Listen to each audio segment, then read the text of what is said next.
year. So Okay. dapat lalo dapat silang nag-ingat dun sa pawala ng tubig. Hindi naman bago yung El Nino eh.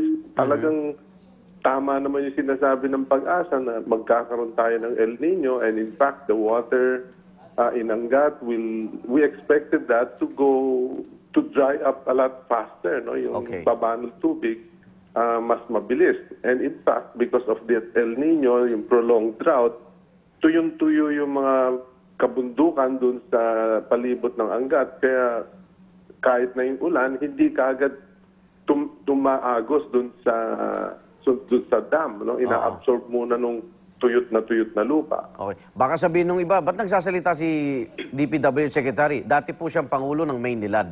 Kaya alam niya po yung pagsusupply ng tubig. So, Secretary, tama lang ba ito nangyayaring water rationing ngayon para tulungan yung ating mga kababayan?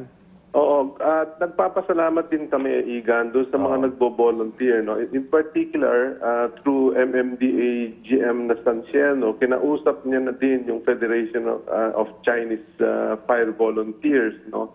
And they have volunteered their fire trucks to augment the water rationing. Opo. Nang hindi naman papabayaan din yung mga sunog natin, ano? Oo nga eh. So, yung pa, nasabayan pa nun. Okay. No? Tapos, Secretary, so pag ganito ba, magkakondak ko ba ng investigasyon at papanagutin itong napukor sa nangyayaring krisis na ito? I will leave it up to the authorities in the Department of Energy. No? Okay. Ang sinasabi lang namin, siguro reviewin natin yung water protocol dun sa Angat Dam. Opo.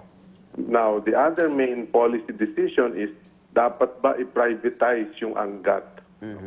Isipin nyo na lang, kung nasa pribado yan, anong magagawa natin kung magpawala pa sila ng magpawala ng tubig? Ng tubig. Okay, Secretary, maraming salamat po. Good morning. Maraming salamat din, Igan. DPWH Secretary Rogelio Singson.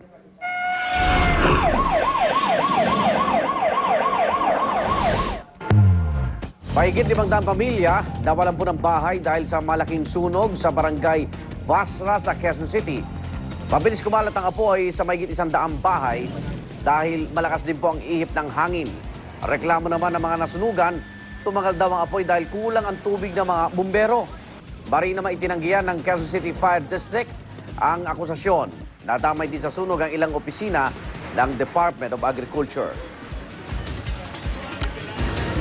Kamustahin po natin sitwasyon ng mga evacuee na nagpalipas sa magdamag dyan po sa Ninoy Aquino Parks and Wildlife sa Quezon City. Nakatutok po dyan live si Ian Cruz. Ian. Ingat kasalukuyan ngang nag-aagahan ang mga nasunugan na nananatili ngayon dito sa Ninoy Aquino Parks and Wildlife dito yan sa Quezon City. Namigay kasiigan ng arroz caldo at noodles ang mga taga Quezon City DSWD. Ang unang hirit naman ay lugaw at tinapay ang handog sa mga kapuso nating nasunugan. Yung ibang mga residente igan na hindi nasunugan ay namigay din ng tinapay kanina sa kanilang mga kalugar bilang pasasalamat daw nila ito na hindi sila nadamay sa nangyaring malaking sunog. Kahit siksikan igan ay nairaos sama ng mga nasunugan mula sa Sitio Palanas, Barangay Vasra ang magdamag. Kanya-kanya nga silang gawa ng tulog. Nakatulong din kahit papaanong pag-ulan, kaya medyo lumamig nga ang panahon dito. Pero yung iba ay hindi na rin nga natulog para bantayan ang kanilang mga mahal sa buhay at ang mga naisalba nilang mga gamit. Karagdagang tulong igan ang hiling ng mga residente gaya ng pagkain, damit at gamot. Kailangan din daw ng mga estudyante ang mga gamit sa kanilang muling pagpasok sa eskwela. Gayon din ang konting materyales naman para kahit paano ay maitayo raw nilang muli ang mga nasunog nilang tahanan. At yan muna, igan ang pinaka-latest mula rito sa Ninoy Aquino Parks and Wildlife. Balik sa iyo, Igan. Maraming salamat, Ian Cruz. Nagulat live mula sa Quezon City.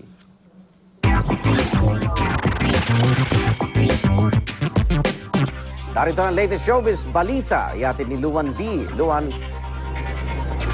Thanks, Igan. 90-day jail sentence ni Lindsay Lohan nagsimula na. Kasama ang kanyang abogado, mga magulang at younger sister, una muna siyang nagtungo sa courthouse sa Beverly Hills. Dito ay pinusasan na siya bago tuluyang dinala sa Linwood Correctional Facility kung saan bubunuin niya ang kanyang jail sentence. Hindi naman pinayagang makuna ng video o litrato ang pagpuposas sa young actress. Bukod sa kanyang jail sentence, nakatakda rin siyang sumailalim sa rehab sa loob ng 3 buwan. Matatanda ang 7 beses nagminti si Lindsay sa pagdalo sa kanyang alcohol education classes. Hollywood premiere ng action movie na Salt up next, so stay tuned. Nausong para sailing ng mga donkey sa Russia. Iimbestigahan na ng mga otoridad. Sa Mexico naman, isang lalaki arestado matapos mahuling nagpupuslit Ayun. ng 18 unggoy. Huwag pahuli, tutok lang sa unang balita.